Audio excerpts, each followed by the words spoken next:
What's up, everybody? No, Spotify free commercials messed it up. Guys, what's going on? It's Matt, and I'm back here with more Comics Daily Weekly. I feel like I haven't done this in forever, but it's only been a week and just an extra day. So, but we're back. We're here to talk about comics from December 1966. So we're almost in a new year, and actually, I've already started reading the first couple for this week. We'll talk about that next week. But December 1966 is the month and year we're talking about today. The comics included are Amazing Spider-Man number 43, Tales of Suspense number 84, Daredevil number 23, Avengers number 35. Strange Tales number 151 and Fantastic Four number 57. Now, I also, I won't talk about it here because I don't have it pulled up, but I also read in remembrance of the 9/11 attacks, I did read Amazing Spider-Man Volume 2, number 36 from 2001. It came out in December of 2001, and it's basically Marvel's tribute to 9/11. It came out just 3 months after the attacks happened, and it's a fantastic issue. I thought they paused their regular storytelling. I don't even remember what they were telling in the pages of Amazing Spider-Man was at the time, but they paused that story and published this. I thought it's a beautiful issue about the attacks, and it shows Spider-Man and a lot of the other heroes at Ground Zero right after the attacks happened back in 2001. And it gets me every time, man. I tear up a little bit every time I read it. There's a little bit of controversy around it because of there's a couple pages where it actually depicts some of the villains showing their remorse as well, and there's controversy around that because those characters in that setting, some people think they wouldn't have reacted that way, and I didn't read that much into it. I just read it more as just a sort of a snapshot. Let's take everything out of continuity, and let's just show all of our characters and them reacting to this. So if you ever want to, take a look at that, it's Amazing Spider-Man. It's volume number 2. So they finished volume 1 probably around 98, I think, was when they finished up the original run of Amazing Spider-Man, kicked off a new volume. So it's issue number 36 from 2001. I think number 36. Yeah, I said that. But that's a great issue to read as well. I read it every year, just to remember. So that's a really good issue too. But we're going to talk about the issues from December 1966 today, and we're going to start it off with Amazing Spider-Man number 43. Now this hasn't really been a 3-parter, but this is kind of the third part in this story that we've been reading over the last couple of weeks. That involved the Rhino. Do you remember the Rhino was dispatched to kidnap John Jameson after he was infected with space spores? The American government was afraid that other governments would be wanting to kidnap him to learn the secrets of these space spores because everybody assumed that it was going to give him powers instead of just make him sick, and of course it did. So we talked about it last issue. It was more focused on John Jameson.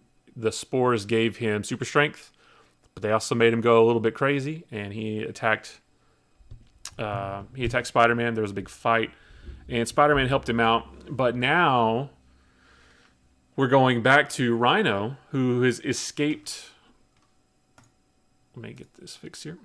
Rhino has escaped custody, and he's on the rampage again. He wants revenge against Spider-Man, and basically this whole issue is Spider-Man versus Rhino, which isn't a bad thing, but there's not a lot to say about that piece of the story. It's just them fighting it out across the city.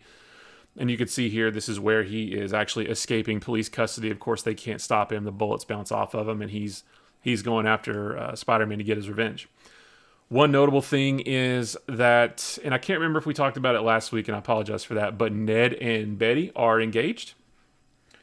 Well, actually, I don't think we talked about it last week because I've got my notes here from when I tweeted about this one last week, and I think this was the first time it was confirmed. We knew it was going to happen. Ned had already asked her or was going to ask her. Betty left for a while, but they're engaged now. The only weird thing is this happened off panel. So we didn't actually get to see the proposal, which is a little bit weird. And we're going to talk about more things later on in this show where things happen off panel, big missed opportunities.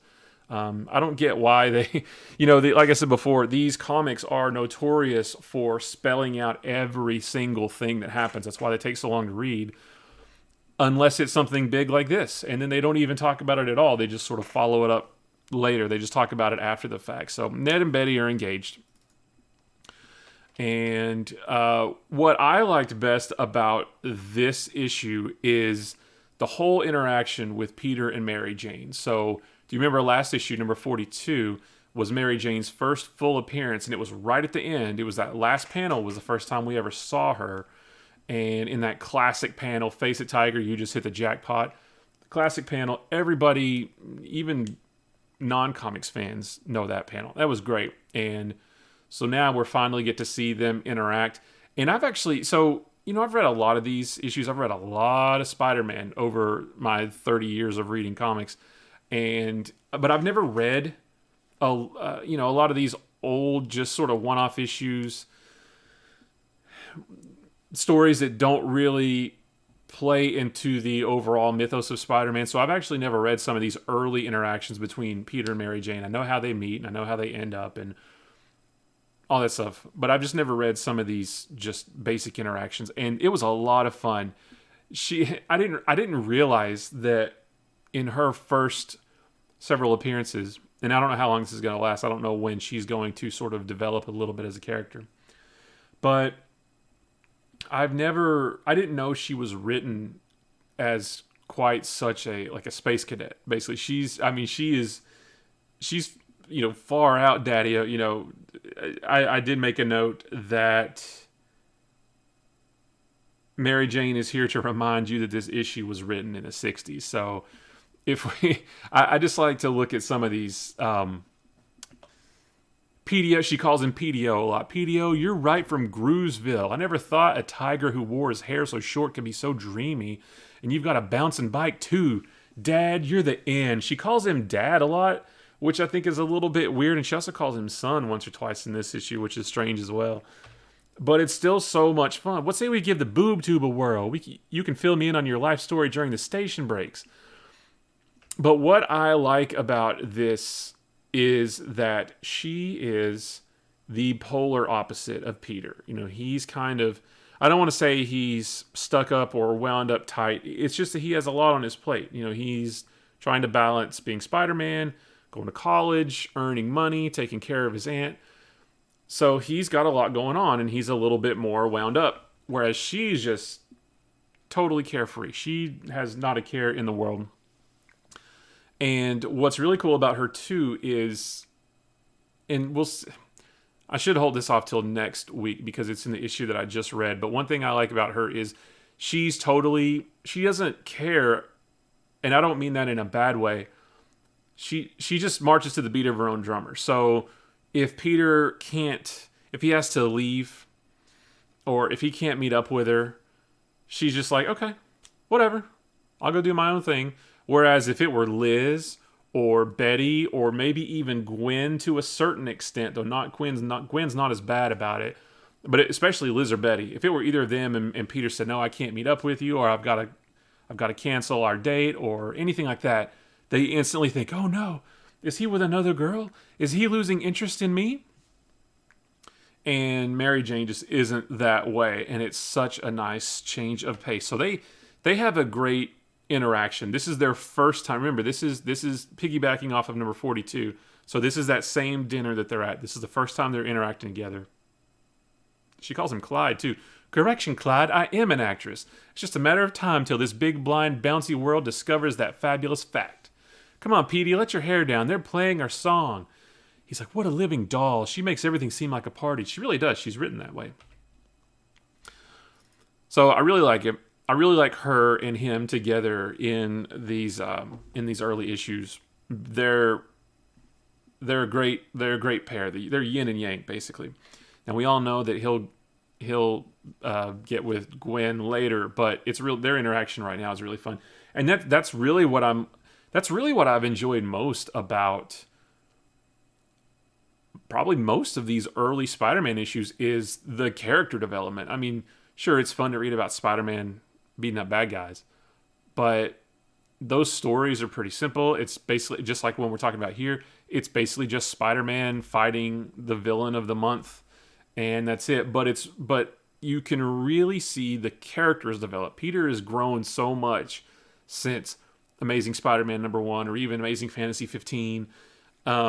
He's all of his surrounding, his supporting characters have grown. Flash is growing up a little bit.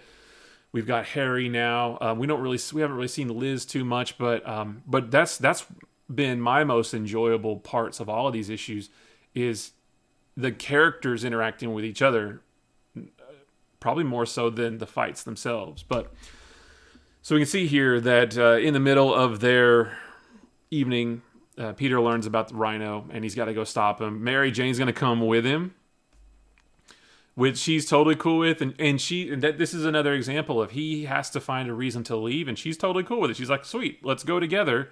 So they hop on his bike, which kind of looks silly, but he's still. I'm eager to break out of him wearing a vest and suit and tie all the time. I'm ready to get to more casual Peter, and that's going to happen as John Romita develops his style a little bit more. So one thing that I did enjoy about this, and this is only 2 panels long. So in the last couple of issues, it's been established that Foggy Nelson is going to be Rhino's lawyer, and it's funny here. So Matt Murdock and Foggy, and there's Karen too. They learn about the Rhino escaping, and what I love is this panel right here, where Matt tells Foggy the most important problem now is to make sure that the Rhino doesn't injure anyone until he's caught, and Foggy says, "Well, that's not our problem, Matt. Spider-Man fought him once before, and he'll probably tackle him again."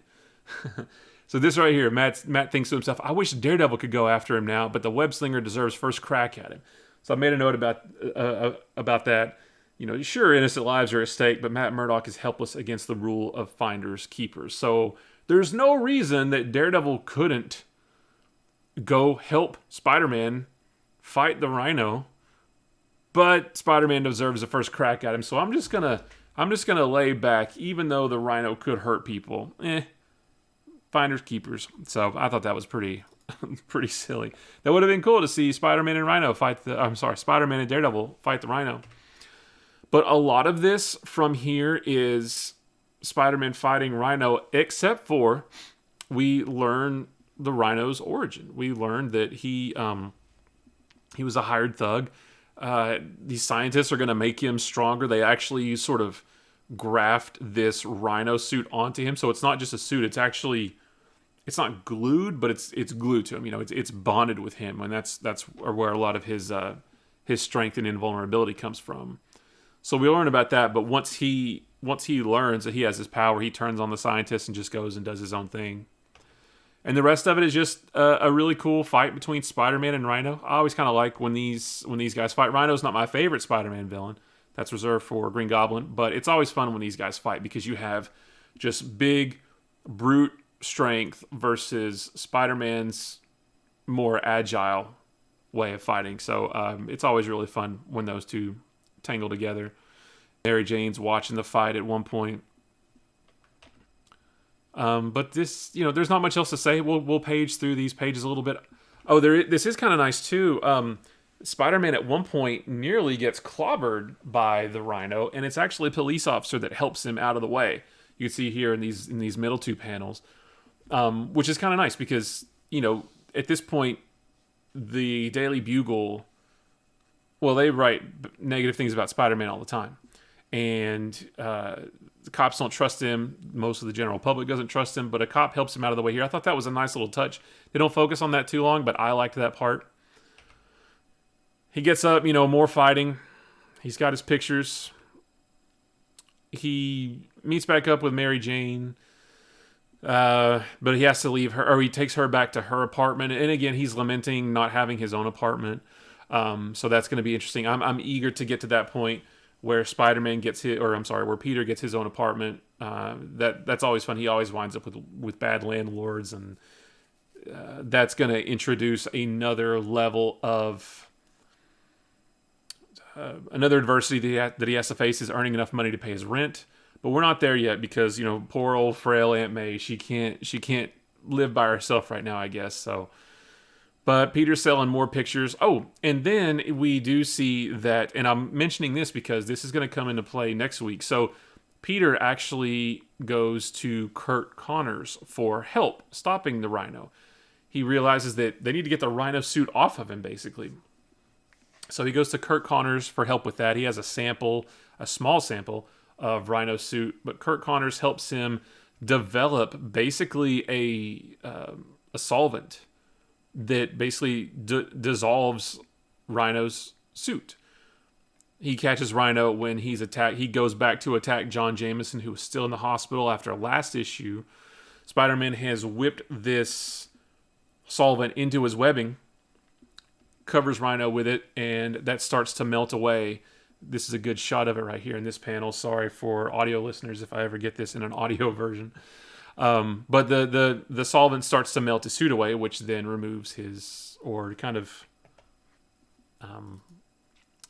causes him to lose some of his power. So that's how he's able to stop the Rhino, basically. He dissolves. So this is interesting, too, because there's always a reason. This is going to happen a lot over the years where Spider-Man manages to stop Rhino, gets his suit off somehow, he gets another one. And so I'm interested in seeing how the Rhino gets his suit back. But I don't think it's going to happen for quite a while. And typical ending for Spider-Man. Aunt May's not feeling well. Peter's got to try to take care of her. Mary Jane wants to go hang out. And here's a perfect example.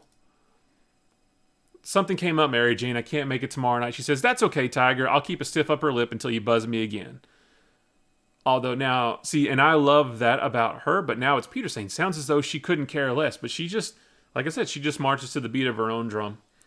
And if that were Liz or Betty, they would have thought, I wonder if he's going with another girl, or I wonder if he doesn't like me anymore, even though he's caring for his frail Aunt May. So I just love that. I love that Mary Jane's written this way. It's a nice balance to Peter's worrying all the time. She doesn't worry about anything. So more to come on those two. This is really cool. I'm really going to enjoy seeing this relationship develop because we know that Gwen Stacy has to factor in, and we'll see a little bit more of that next week as well. Peter and Gwen interacting, and also Mary Jane, because Mary Jane's going to meet the rest of his group, his friends. So more to come on that.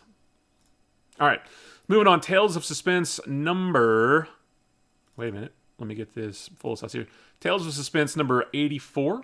Again, this title is a twofer between Iron Man and Captain America. We have this one in 15 more issues before they split, according to my super nerdy schedule that I created that tells me every issue that I'm going to read all the way for the next 2 years. We're going to hit the end of this title at the end of this year. And we'll be in Iron Man number 1 and Captain America 100 because Captain America continues the numbering from Tales of Suspense. So we'll hit that right at the end of the year, or I think Captain America is in the first couple days in January. But on with this one. I like this issue. This was this title is getting better and better. It was a tough read for a long time. But this one's pretty solid. So Tony is finally in front of Congress, and he's about to reveal the secrets of Iron Man. I don't know if it's really secrets, but he's going to give information about Iron Man and Iron Man's armor. I guess he's going to reveal that he himself is Iron Man, but we don't ever get that far because Tony has... It's not a heart attack per se, but, he has the shrapnel near his heart that's constantly sort of moving that way, and it gives him chest pains that sort of look like a heart attack. Well, that happens to him in Congress right before he's about to testify. And he's not faking. It's really happening to him, although a lot of the congressmen there feel like he is faking. But needless to say, he passes out. He's unable to testify. What is interesting here, though, is there's a doctor that rushes in. They pull his shirt open, and boom, there's his chest piece. Wait a minute. I can't get the whole... Well, I can't get the whole thing in there, but they see that he's wearing a chest piece. The big sort of metal corset that he has to wear all the time. Now, I don't know at what point he changed it to look like it does in this panel, because all the other times we've seen it, it's basically been the torso part of his Iron Man armor. You know, the red with the circle. So I don't know when this changed. But, and I was thinking, oh no, that obviously they're gonna put two and two together right here. But they realize that he must be wearing this because of the injury he suffered in Vietnam. They remember that. So a lot of this issue is just him laid up in bed. So while he's laid up, let's see. Actually, I don't quite. Here's the problem with this issue. So last issue, we remember that, or we find out that Happy remembers that Tony is Iron Man, right? Tony's laid up in bed. He's not feeling great. It's so bizarre, it's hard to talk about. We go from page 6, you can see here, Tony is laid up in bed. Happy said, Happy's the Happy Pepper Tony thing. He's all upset that Pepper is clinging to Tony. And then... Oh, okay, I'm sorry. That's right. It's hard for me to remember sometimes because it's been a week since I've read this, and I've actually read the next issue since then. So what happens here is that people start to think that Tony is Iron Man. People start to speculate. Despite continual denials, rumors persist that the ailing Tony Stark is actually the alter ego of the invincible Iron Man. Happy's reading the paper. He says, so that's why they suspect the boss. They finally realize whenever Iron Man is around, no one sees Tony Stark. If only there was some way to let everyone see Iron Man while Stark is still in the hospital, that would do the trick, but how can it be done? Here's my big problem with this issue. So since Tony was rushed to the hospital, we actually don't see Happy interact with him. We actually haven't seen Happy interact with Tony since Happy got his memory back and remembered that Tony is Iron Man. They haven't interacted at all since then, right? Happy's reading the paper, thinks to himself, we need to throw everyone off the scent, basically, that Tony is Iron Man. The very next page, you see Iron Man flying around, and he's a little bit wobbly, so you know it's not Tony in there, obviously, and they don't make any bones about it. He thinks to himself that how he's not good at this. Happy is in the Iron Man armor, and Tony, especially here, is on the radio coaching him through it. Huge missed opportunity right here for a meaningful conversation between Tony and Happy. Happy confronting Tony, I know that you're Iron Man, why didn't you tell me? Tony telling him, I couldn't tell you, it would put you in danger. I feel like there was maybe a whole issue left out. It's bizarre. And so again, this is one of the things I talked about a minute ago, where these comics go into painstaking detail. They give you exposition about every little thing that's happening, except for the big stuff like this. They don't even bother writing it. I don't know what Stan was thinking at the time. So I made a note here. The big problem is that we never actually saw Happy reveal to Tony that he knows his secret. That all happens off panel. It was so jarring, I almost thought my digital copy was missing a couple pages. And I did. I went back to make sure that I didn't actually miss anything. Huge missed opportunity for a confrontation or a conversation between Tony and Happy about Tony being Iron Man. I could not believe it, how it just went straight to Happy donning the armor just to keep everybody, throw them off the scent. And so at first, when I first saw these pages, I was thinking, oh, Happy doesn't Happy went and put on the armor himself. Tony doesn't know that he's doing this until I saw that panel where Tony's on the other end of a radio coaching him through it. You know, press your left shoulder seam button. Keep it depressed until you've leveled off. And I realized, wait a minute, Tony's walking him through this. When did they ever talk about this? I cannot believe that that's not written in here. I've been waiting. I wanted to see this interaction between the two of them about Tony's big secret, and we never got it. I cannot believe that we didn't see this. So, at any rate, we do see them talking here, Happy talking to Tony in the hospital bed, but this is after the fact. So I'm really kind of bummed out about that. Meanwhile, and this drives me nuts about these comics from the 60s, is that every villain anywhere can just somehow eavesdrop or look in on heroes at any point in time. So they go to these painstaking lengths to keep their identity secret from the villains so that nobody knows who they are. It doesn't matter because every other issue, no matter what title it is that you read, the villains have a way to peek in on the heroes. Doctor Doom has done it with the Fantastic Four. It's happened to the Avengers before. I think Kang did it with, well, I guess Kang you could probably explain a little bit more because he's in the future, but it happens so much where villains just have a screen and the heroes are just on the screen, almost like they're watching a movie or something. It's ridiculous. So the Mandarin does that very thing here. He sees Happy and Tony talking to each other. Happy has the Iron Man armor on without the helmet, and Mandarin, he does make a point of saying he can't hear what they're saying, but he sees Happy in the Iron Man armor, and he, with some special power, just transports Happy to his castle because he thinks Happy is Iron Man, and he captures Iron Man, and now Tony has to figure out, and Tony, remember, Tony's still, not doing great. He's still got the chest problems, but now Tony has to figure out how to rescue Happy from the Mandarin, and that's where we leave off. Now, I read the follow-up I read the next issue today, so we'll talk about that next week.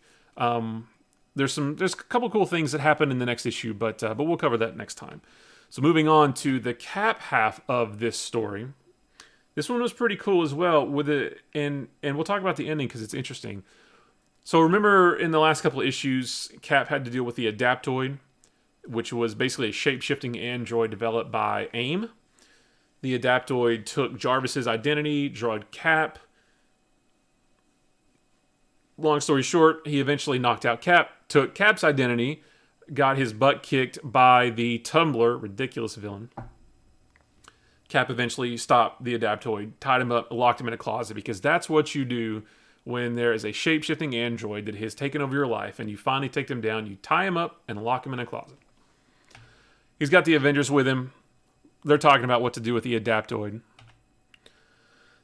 The Adaptoid, however, isn't unconscious or powered down or whatever while the Avengers are talking. He's actually sort of surveying their powers, and he eventually breaks out and takes all their powers. I kind of dig the design of the Super Adaptoid.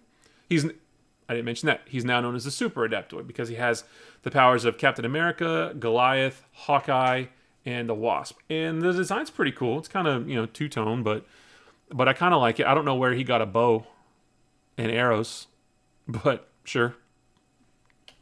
So Cap has to deal with not only the Adaptoid, but basically Cap is dealing with four different beings all at once. Now, I did make a note that the story felt a little too much like Daredevil number 22 from last week because the hero was fighting an android with powers taken from multiple people. It's exactly what happened in Daredevil number 22 last week. Remember the I don't even remember his name. Hold on, I'm going to get to it because that's going to bug me now. The Tri-Man. Oh my gosh. No wonder I couldn't remember it. This is so bad. The Tri-Man. Same exact thing. Android with the essence of 3 other beings. This one is 4. Get back to notes here. Nope, wrong title.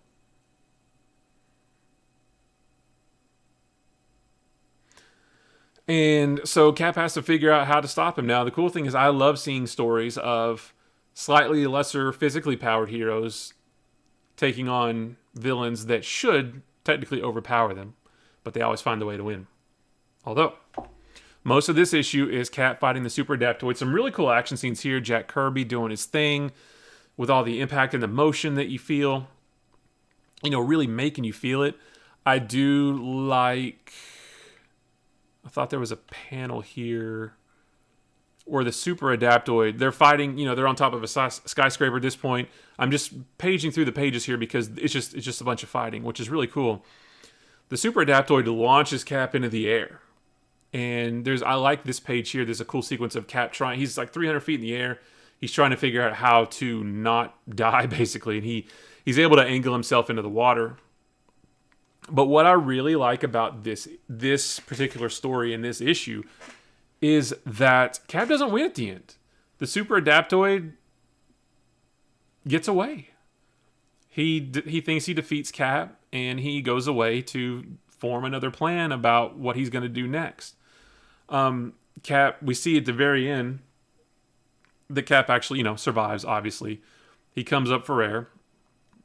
But, that's the end of the story. It's not like there's a to be continued and you have to try to figure out how Cap's going to survive. This is the end of this particular story, and Cap loses. I think that is so cool. I like stories where the hero loses at the end. Probably just because it doesn't happen a lot. But I just think that's really interesting. So I really liked... This was a fun issue to read. It was a good fight, a lot of good action. Jack Kirby is a master at drawing these making you feel the impact, making you feel the motion. And Cap straight up loses at the end. You don't see Captain America. Heroes in these stories don't ever lose, especially not Captain America, but he loses at the end. It's really great. This is a good one. All right, so Daredevil. Oh, I forgot. I thought we were going into Avengers, but we're going into Daredevil number 23. I'm going to get my notes here. So this is the follow-up to, like I said, the Tri-Man storyline. Remember Mass Marauder and Goliath. I'm sorry, not Goliath. Gladiator. Some just knew how to make an android for some reason, and that android sucked the essence of 3 crooks into him. Well, now Daredevil has to Daredevil was able to beat the Tri-Man in what is essentially a boxing match. But he gets whisked away to the Magias, wherever they're headquartered. As does the Tri-Man. Some great art here by Gene Colan. He's doing the art over in Tales of Suspense for Iron Man as well, and I'm really enjoying this. He's getting better on his Daredevil too. I didn't love his Daredevil at first, but I'm liking it now. So Daredevil, Mass Marauder's got this weird thing that he can just transport people. And I don't know how it works. He sucks them up through a light or something. It's really weird how it's drawn, and they wind up in these big test tubes. So Mass Marauder does that to Daredevil. But Daredevil breaks free. At this point, we're basically done with the Tri-Man, and now Daredevil, now that he is in the Mask Marauder's lair, he actually has to fight the 3 people that made up the Tri-Man. The Dancer, the Brain, and I don't even remember the strong guy's name. This is how unmemorable these guys are, because they're just kind of one-note criminals. But the Mangler, that was the strong guy. So it's a really cool sequence with Daredevil taking on these 3 guys. I really like fight scenes with Daredevil because, again, he's physically, he's underpowered from a lot of the villains he goes up against. They technically should overpower him, and he always finds a way to beat him. I like we talked about it before. I like the acrobatic heroes like Spider-Man, Daredevil, Nightwing over at DC. I like those kinds of heroes, and Daredevil's definitely one of the top tier ones. So half this issue is Daredevil just fighting the Brain, the Mangler, and the Dancer. Not a lot to talk about, but the action is good though. But it does get to a point where he defeats those 3 and he has to face off against Gladiator. The Masked Marauder is going to the Masked Marauder's original plan was to have Daredevil fight the Tri-Man to show that if their android can defeat Daredevil, he'll become the head of the Magia. Well, since the Tri-Man was defeated, the Masked Marauder is basically just going to stick with that same plan, only now it's going to be Daredevil versus Gladiator. So the Masked Marauder uses his weird teleporting thing. I can't even explain it. I mean, look at this panel. And again, if you're listening to this in an audio version, if I ever get it to that point, sorry that you can't really see this, but he just has this weird machine that just sucks them up into, I don't know if it's sucking them into a light or if it's just whisking them through the sky. I don't know what it's doing. It's so bizarre how this is depicted. So they're getting whisked away to the Magia's headquarters. Meanwhile, Karen and Foggy are still at the boxing match looking for Matt. They still haven't pieced together that Matt and Daredevil are the same person, although I thought it was this issue where Karen actually does make mention of Foggy. You don't think what, Karen? What are you trying to say? Oh, nothing. It's too impossible, too insane. After all, Matt is blind, so she's almost got it, and I don't think she's going to get there for a really long time.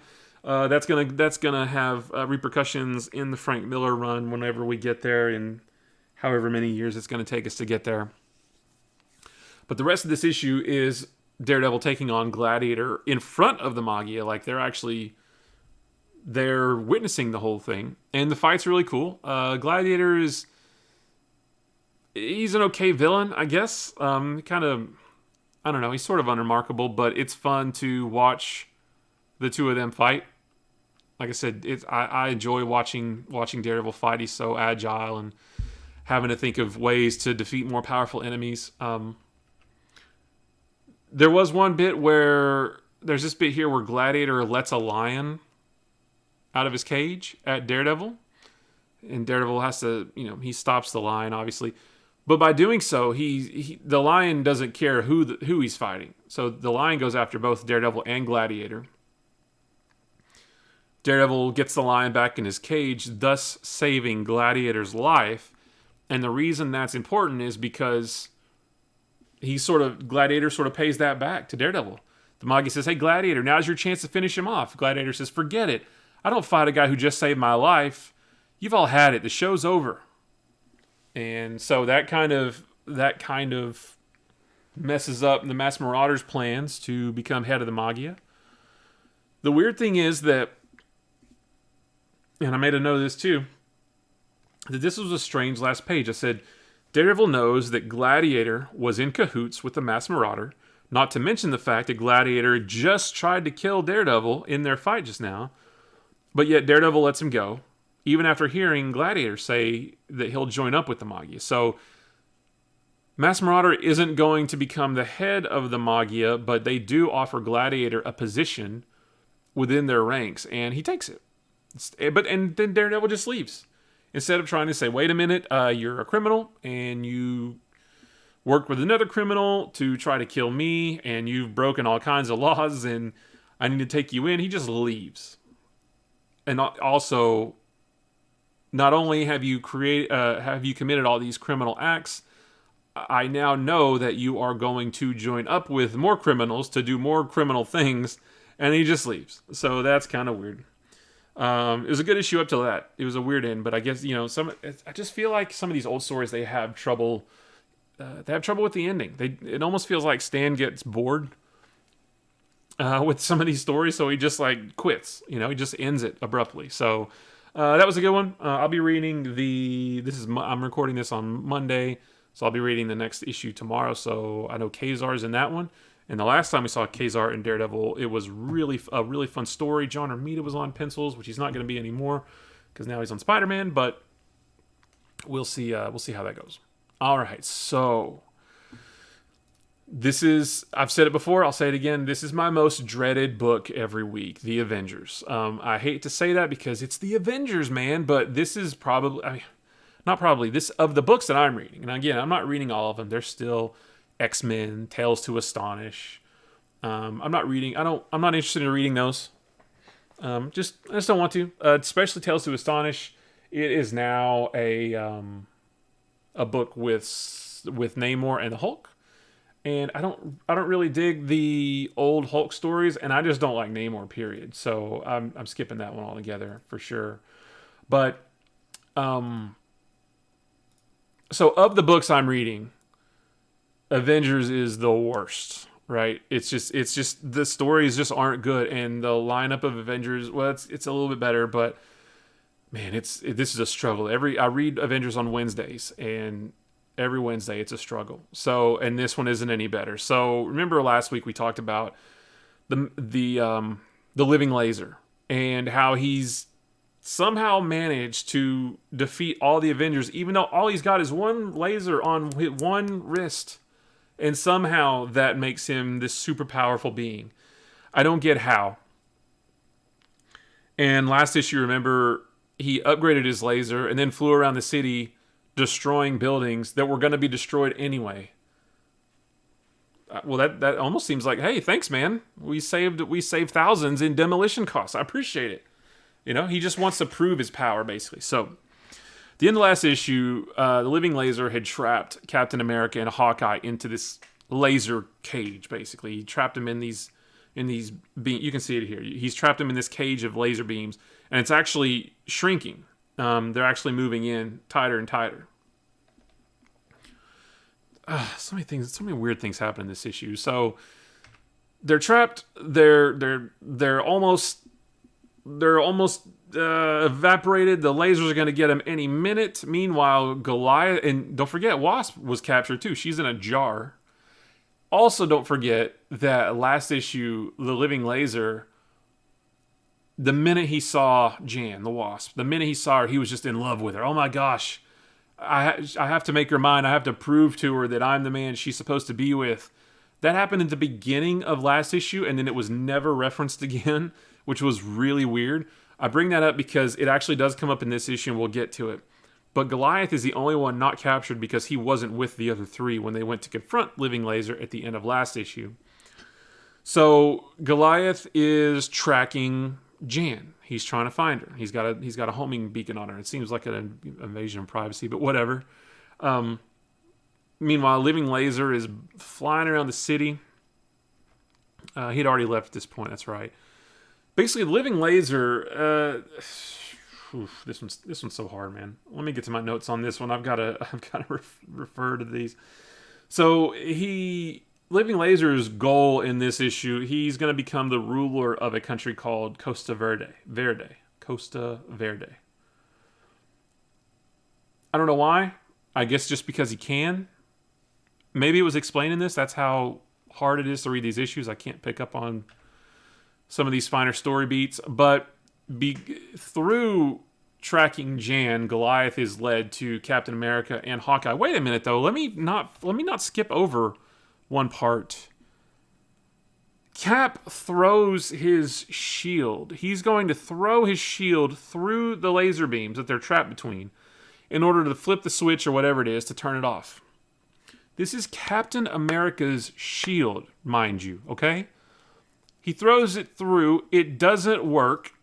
The shield's getting unbearably hot. Maybe if I throw it...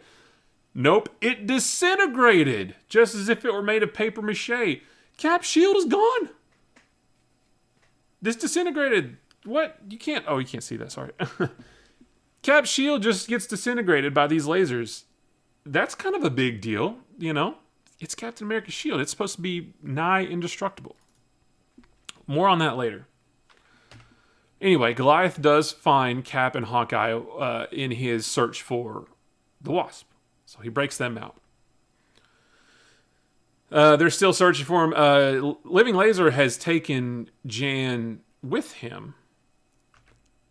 Let me make sure I got that right. This one is... The series of events in this one is weird. So, yeah, he's got Jan with him in a jar.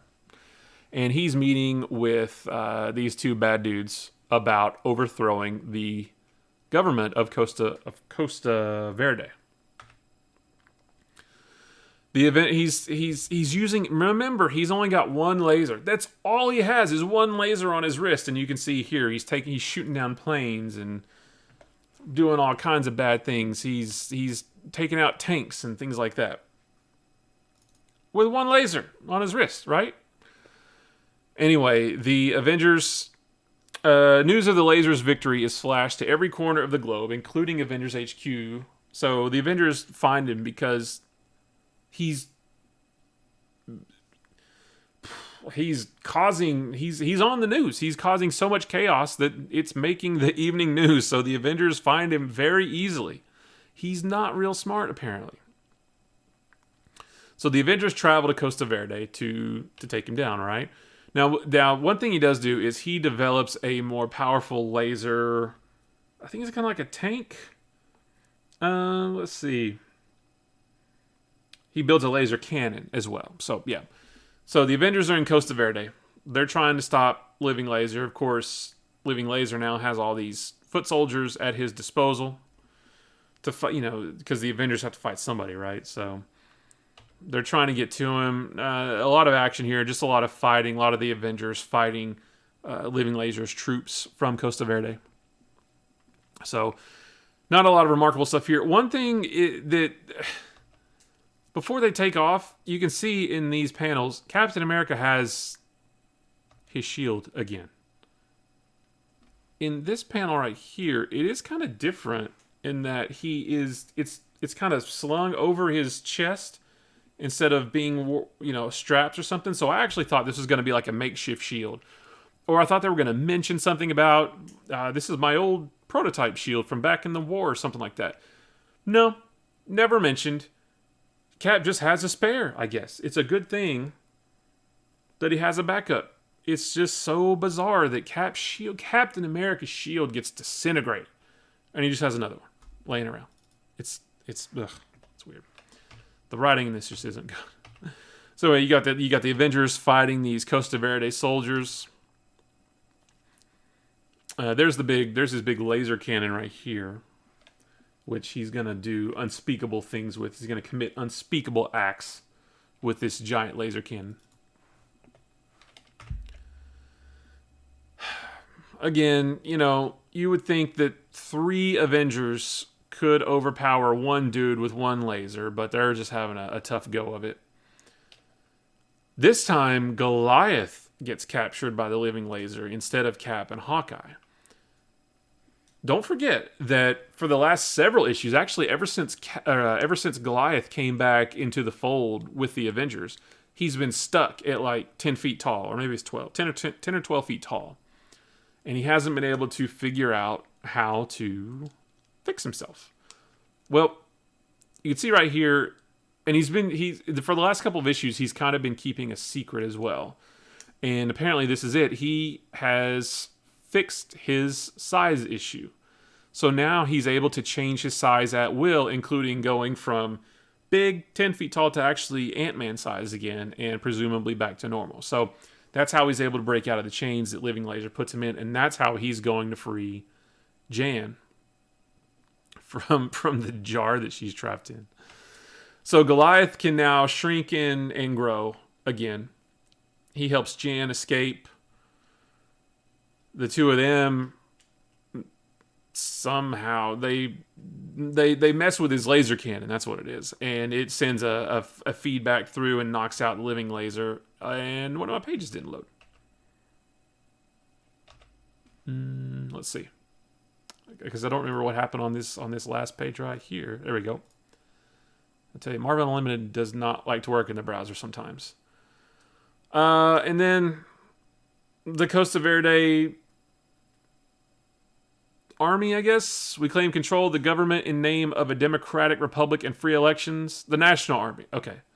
And the Avengers are like, hey, it's cool. We took down all the bad guys. Don't worry about it. You can have your country back. Living Laser's gone. And there's a little bit here at the end with Goliath and Bill Foster, with Hawkeye and Black Widow. And there is this last panel was basically the only good thing about this whole issue, where Captain America is sort of reflecting on what they just did in the Avengers Mansion, and then somebody from off panel says, "Captain America, I've reached you at last." And Cap says, "You," and I don't know who this is. I don't know who it's going to be. So we'll see. I know that was a really bad rundown of this issue of Avengers, but guys, I just don't like this title right now. I just don't. And, I always told myself that throughout the course of doing this, I might add titles and drop titles just as you would your normal pull list if you're buying comics every week. You might add titles to your pull list that you want to start reading. You might drop titles that you want to stop reading. And I really should do this with Avengers because I just don't like this book right now. I haven't really liked it at all since the start. The issues with the Masters of Evil were pretty cool. Baron Zemo and Enchantress and Executioner, those guys, they were okay, but for the most part, it's just not super great. Now, I did peek ahead, and Hercules shows up in the next few issues, so I'm going to stick with it for a little while longer because I want to experience these issues as they came out. So, like I said, like every title we're going over this week is what came out in December of 1966. But it's just I'm having a rough go of it with this title. So. I'm really, if we can hang on till May of next year, that's when we hit 1970, and that's the start of the Bronze Age of comics, which is arguably the best age of comics. That's where a lot of the fun stories come from, at least on the Marvel side. DC was in my opinion, DC really didn't get going until 1985 with Crisis on Infinite Earths, and then the few years after that, maybe from Crisis to Death of Superman, maybe the whole Batman's bat getting broken thing, like that period of DC Comics is the one that I really like. But the era of the mid 70s, early to mid 70s of Marvel Comics, I think is some of the best. If we can hang on till May, we're gonna get there. That's when we get to 1970, and that's when it picks up. So I'll stick with Avengers a little bit longer, but it's tough right now. I'm just not enjoying this right now. So anyway. Let's move on to Strange Tales, number 151. Now, this is another two-for book, just like Tales of Suspense. This one being Nick Fury, Agent of S.H.I.E.L.D., and Doctor Strange. I just didn't really feel like reading the Doctor Strange stories in this title, so I'm only focusing on the Nick Fury stuff. And this issue, this storyline that we just entered into last week is pretty decent, but I thought there would be more to it. So at the end of last issue, or really just in last issue, Nick Fury had been invited to a party, basically, by this eccentric billionaire, Don Caballero. They spell his name different between last issue and this issue. But we learned last issue that Hydra is still around. We thought the Hydra had been taken care of in the early pages of the Nick Fury stories in the early issues of Strange Tales when Nick Fury was in there. Turns out Hydra is back, if they ever indeed even really left. And we haven't seen him in a while. We remember the last few issues we've been dealing with AIM and them. But those guys are done now, and now Hydra's back. So I thought we were going to get at least one issue of a little bit of cat and mouse between Nick Fury and Don Caballero. One of those, the stories where the bad guy has a secret and the good guy knows it, and the bad guy knows that the good guy knows, but they don't ever really talk about it. So they interact in a sort of a friendly manner, but they're really coy about it, and they're always sort of one-upping each other. I thought that's what this issue was going to be. I thought that Nick Fury was going to hang out with Don Caballero and think to himself the whole time, something like, I know this guy is part of Hydra, and I got to find proof or something like that. Nope. They just friggin' jump right into it, man. Nick Fury goes off to wherever it is that the party is being held. I actually don't remember. But I like this beginning page. I like this opening bit because Nick Fury is in this massive, personal man-sized, airjet hovercraft kind of thing with these big control sticks and a big jetpack.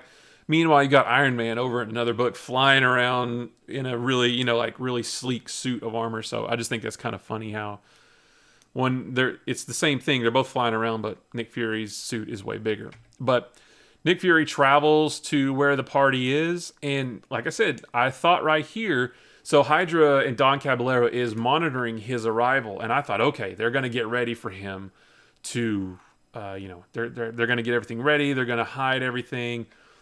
But no, I mean, the minute he arrives, he realizes this is a party, but nobody else is here besides me. And he's attacked by these, again, like robot statue things. And he's attacked by Hydra agents. I mean, instantly. So there's no, and it's revealed, he sees that Don Caballero is indeed the new head of Hydra. So I was a little bit disappointed. I actually would have. I mean, I appreciate just cutting to the chase and getting to the meat and potatoes of the story. But I also would have appreciated a little more fleshing out of these two characters because Don Caballero didn't even exist before last issue. Who is this guy? Where did he come from? But we don't get that. They take Nick Fury. They take him hostage basically. They take off his special clothes that are coated in liquid explosives and lined with a bulletproof fabric and that kind of stuff. There's also some infighting too between Dum Dum and Agent Sitwell and Gabe because Fury left orders to basically destroy the location he's at, and Dum Dum doesn't want to because Nick is there. So they kind of fight amongst themselves, and Dum Dum's gonna hurry off and... Oh, yeah, that's right. Dum Dum's actually gonna hurry off and help Nick, and Gabe shoots him, like in the back shoulder or whatever, to put him down, to stop him. So Nick Fury is getting a demonstration of this of the Overkill Horn. Remember last issue, S.H.I.E.L.D. created the Overkill Horn in order to learn how to stop it because they were afraid that Hydra had the same weapon. So now that he's actually seeing a demonstration of how the Overkill Horn, how Hydra's Overkill Horn is going to work, basically it essentially remote detonates atomic weapons, nuclear weapons. And, so he's seeing here a globe and it's going to get blown up. Hey, look. Nick Fury, I guess you could say, is in a glass cage of emotion. From Anchorman. Anyway. Meanwhile, Dum Dum's laid up in bed because Gabe shot him. And then Gabe uses his first-gen Apple Watch. Dadgummit, I don't know why Strange Tales always messes up with the zooming. But I did make a note that is the first-generation Apple Watch. I just thought that was kind of neat looking. S.H.I.E.L.D. would have something like that in the 60s, I believe.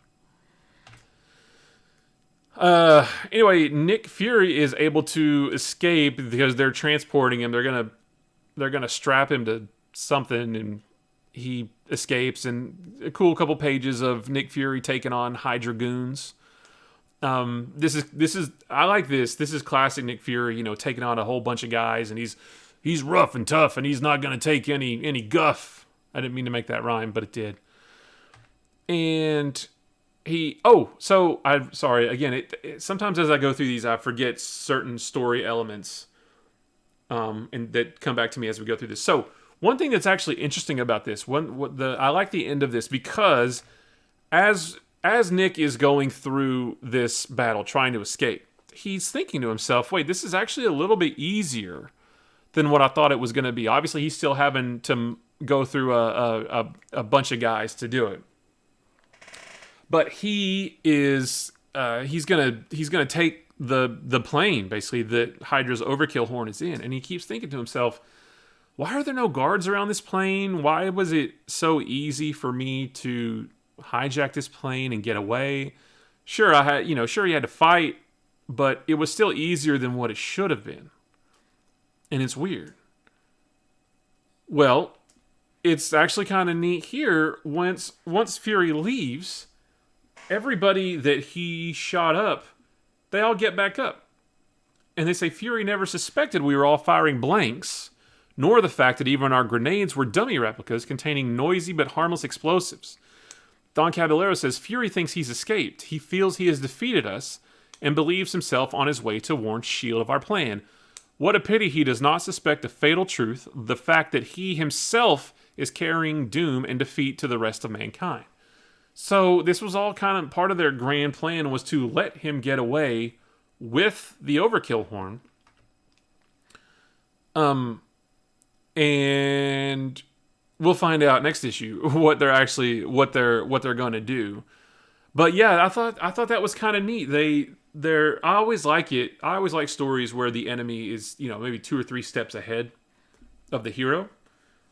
I always go back to thinking about, like, Daredevil season 3 on Netflix is a fantastic example. The way they handle the Kingpin in that show is so great, where he's planned ahead. He's 10 steps ahead. I love stories like that.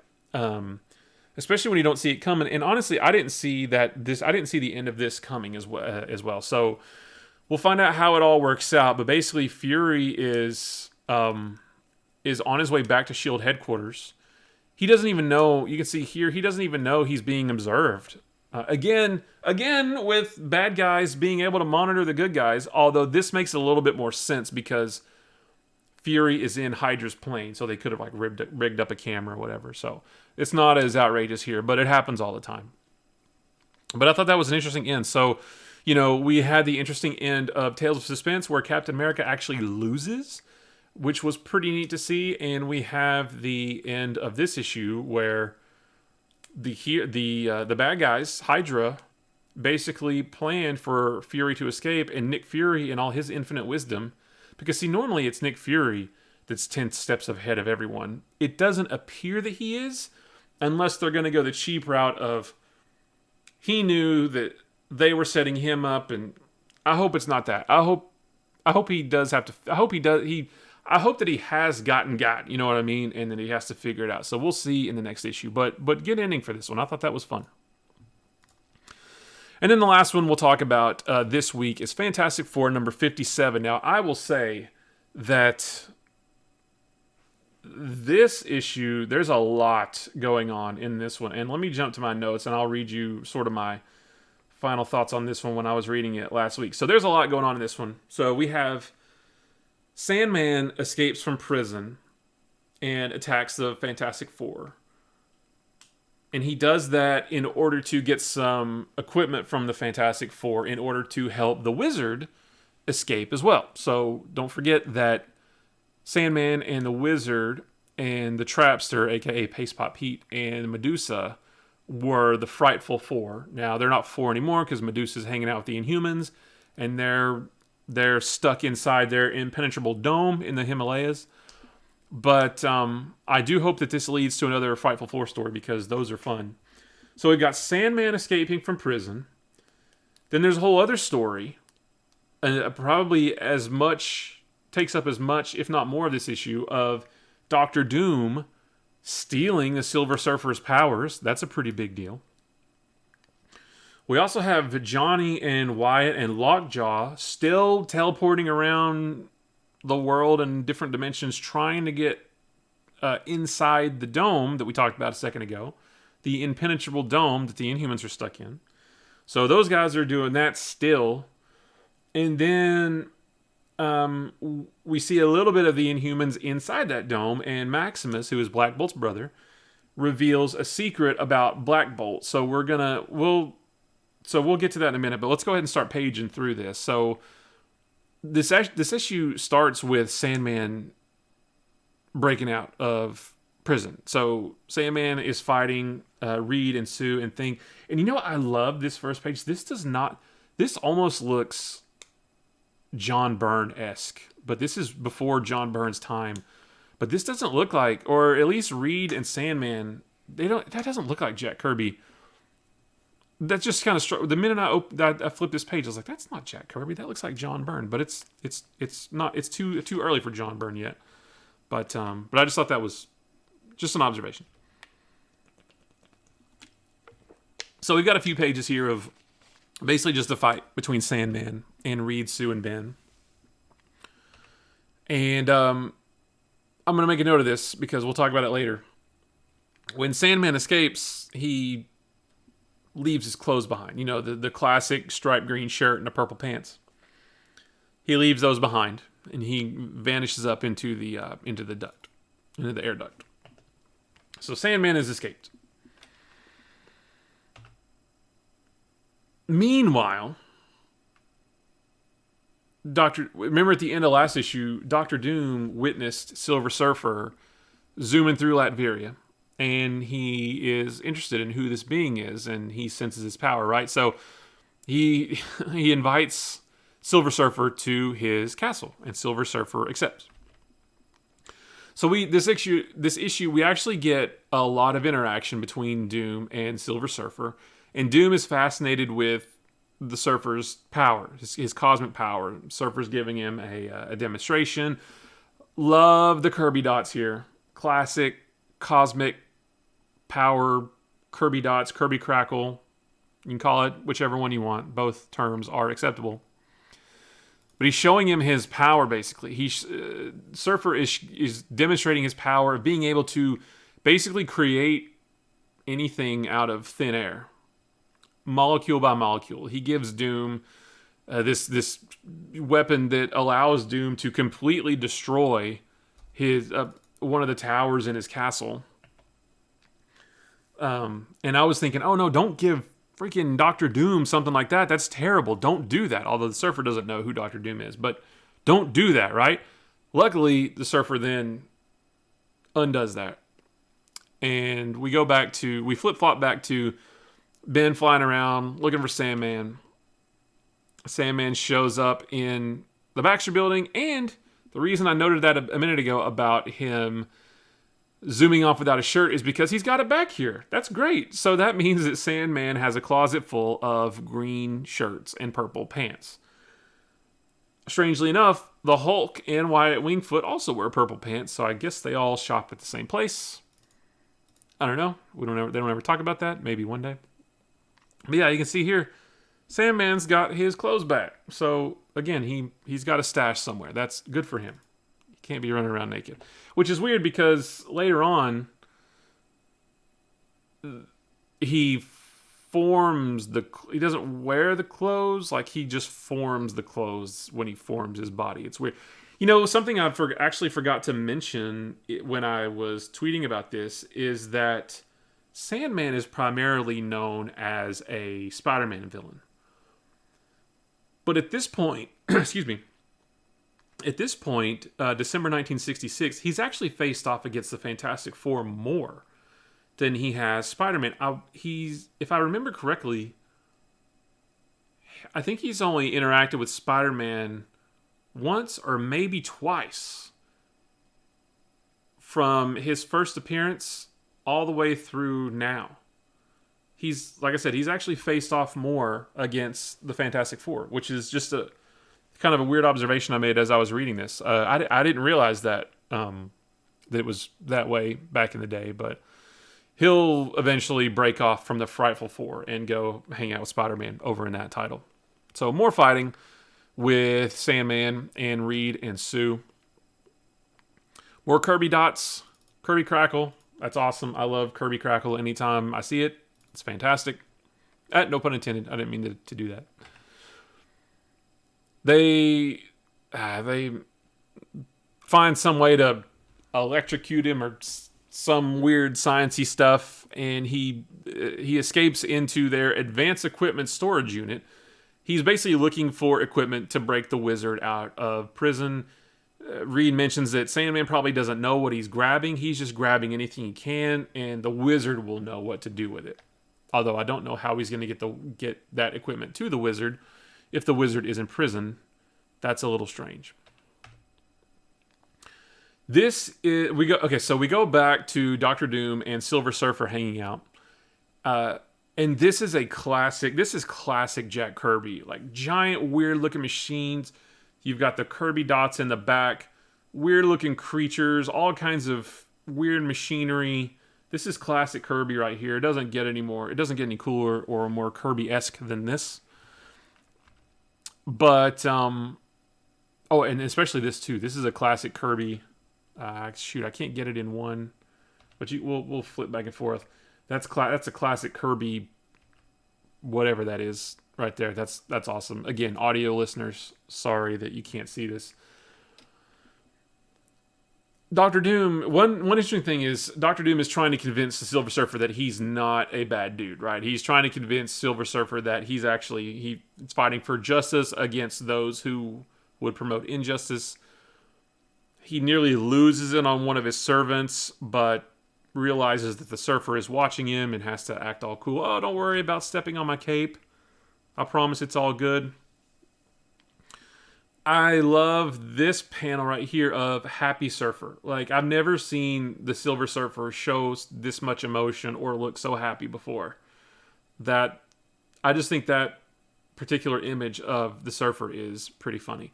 While the Surfer is looking out as so happy, Doctor Doom puts on this contraption and steals his cosmic power, which Doctor Doom, with the cosmic power of the Silver Surfer, is no bueno.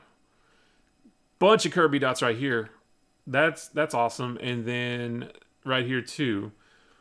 And then the next page, look at that. That's classic Kirby as well. All the dots, all the Kirby dots. Doctor Doom looking big and bulky and imposing with the Silver Surfer's cosmic power. That's going to be fantastic. I keep saying, I don't mean to keep saying fantastic while talking about the Fantastic Four. That's not intentional.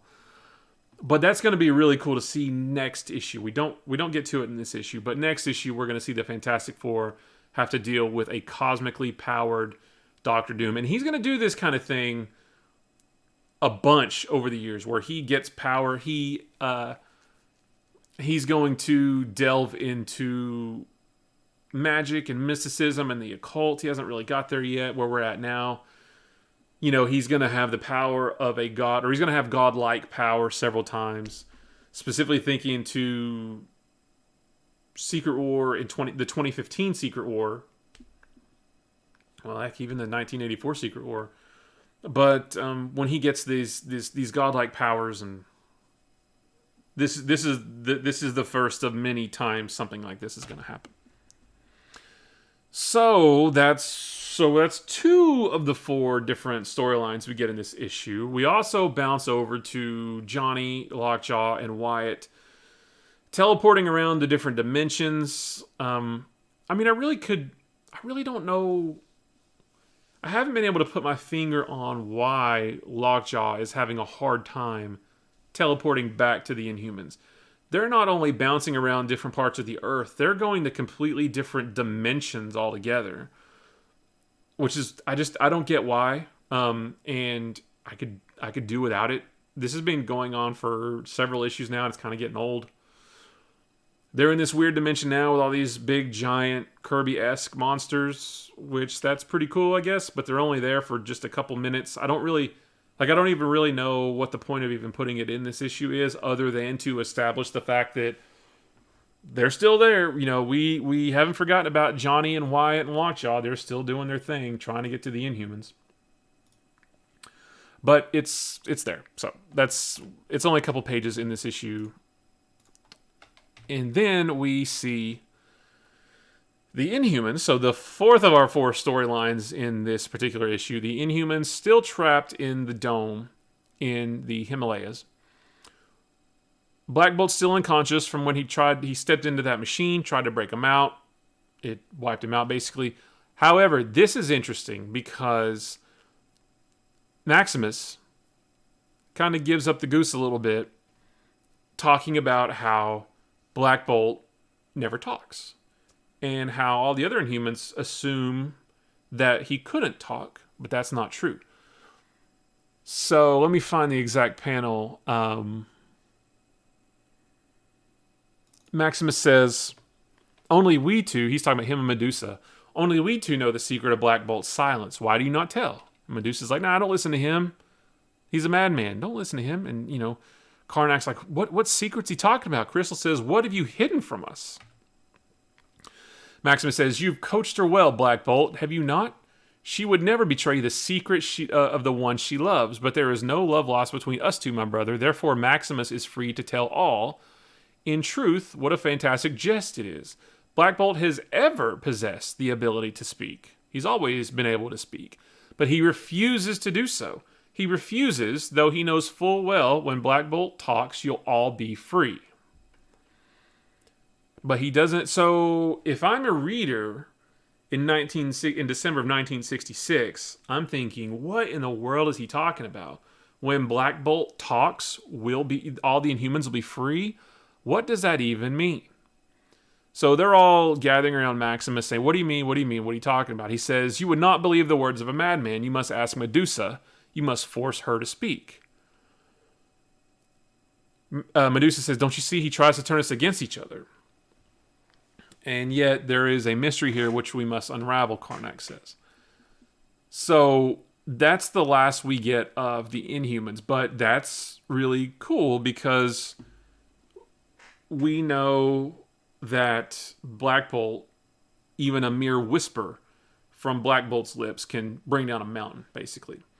So, and I was confused about that because the Inhumans have been around for, what issue are we on? They've been around for close to, about 10 issues now or so. And not once has Black Bolt's ability, his power, his power of basically tearing down stuff whenever he talks. I don't know how you call it, what do you call it basically? But it's never been addressed before. So I didn't know did he not have that power at this point in time? He gets it later. Does he have it? He's just never used it. I guess I didn't even realize that the Inhumans didn't even know he had it. So I'm really interested in... I'm kind of done with this Inhuman storyline about them being stuck in the dome. Because they've been in there for a long time. And I'm interested in seeing them break out of that. But it'll be cool to see if that's how they break out. If Black Bolt actually unleashes the power of his voice, and that's what cracks the dome. And it's interesting too because Maximus has been, for the last couple issues at least, has been talking about how he's the only one who knows how to get out of the dome, but he won't tell the other Inhumans how. So now I'm thinking, oh, well, that's how. He knows how to get out of the dome. He has to have Black Bolt scream, basically, and that's going to shatter it. So anyway, more to come on that. I'm interested in that now that the secret is out there. I'd like to know why it was kept a secret, what the other Inhumans' reaction will be when they learn. That's going to be fun to read about. And then, so the last couple pages of this issue are Dr. Doom zooming around on Silver Surfer's surfboard, which looks kind of silly, which also echoes Fantastic Four: Rise of the Silver Surfer from 2007. Not a great movie, but it's not the worst. I liked it okay.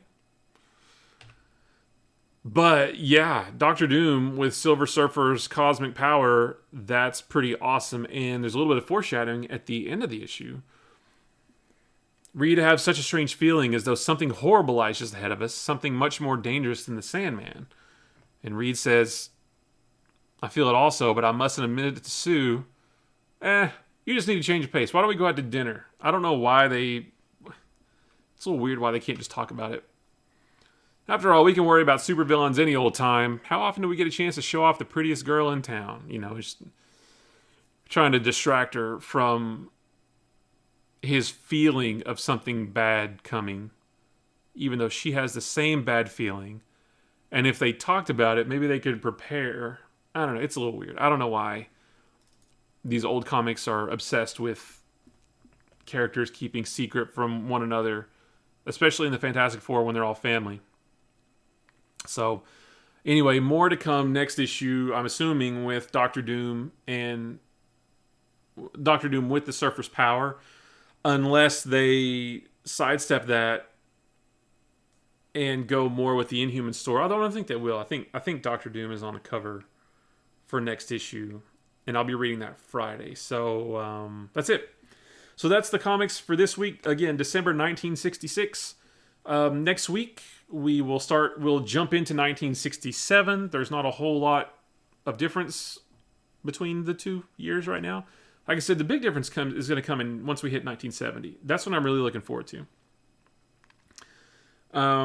But yeah, so if you want to keep up with these books every day as I'm reading them, like I said, I tweet about these. I tweet about one book a day with different panels, different observations. Some of them humorous, some of them just observations about character development, things like that. But if you want to keep up with all that, just follow @_comics daily on Twitter. Don't forget the underscore in front, and then just comics daily after that. One issue a day. I tweet one issue a day every day.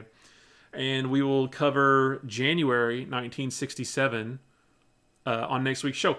One thing also is I think I'm going to start moving this show to Monday nights at either probably 8 or 9 p.m. Eastern. Haven't quite nailed that down yet, but I was doing it on Sundays. But a couple things. Football is on again. I really like watching football on Sunday nights. I found out today I'm not able to watch it on Monday nights, so Monday nights is perfect for doing this then. But also, doing this and then the Anything New podcast back to back was a lot. Basically, there's a lot of talking and having a time constraint on this show. It was a lot to keep up with. So we're gonna start doing this show on Monday nights. I'd say probably actually more like 9 o'clock Eastern. But I'll obviously @_comics daily on Twitter. I'll post about that. I'll tweet about it whenever, if there's ever a day or a time change. But thank you so much for being here. Thanks so much for watching and reliving these issues with me. And I will see you next week for January 1967. Thanks a lot, guys. Bye-bye.